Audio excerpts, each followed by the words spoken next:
നബിയെ സംബന്ധിച്ച് പറയുമ്പോൾ കാല റസൂലുള്ള, അതേപോലെ തന്നെ യാ റസൂലല്ല എന്നൊക്കെ നിലക്ക് നബി സല്ലല്ലാഹു അലൈഹി വസല്ലമയെ സഹാബത്ത് വിശേഷിപ്പിച്ചത് റസൂലുള്ള, നബിയുള്ള എന്നൊക്കെയാണ്.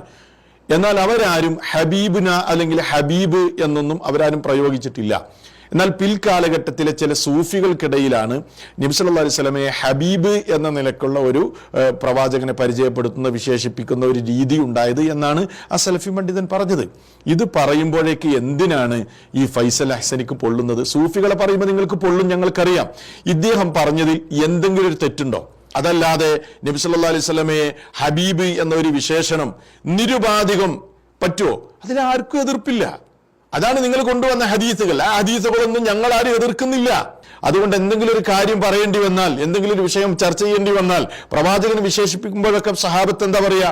യാ റസൂലല്ലാഹ്, അള്ളാന്റെ റസൂലെ. അത് ബഹുമതിയുടെയും ആദരവിന്റെയും പൂർണ്ണമായ പ്രയോഗങ്ങളാണ്. അതാണ് ഈ സലഫി പണ്ഡിതൻ പറഞ്ഞത്.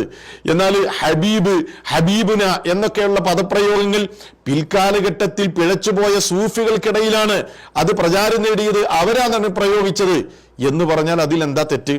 അങ്ങനെയുള്ള ഒരു മതചിഹ്നമായ നിലക്ക് ഹബീബ്, ഹബീബുന എന്ന പദപ്രയോഗം സഹാബിമാർ ഉപയോഗിച്ചിട്ടുണ്ടോ? ഇല്ല.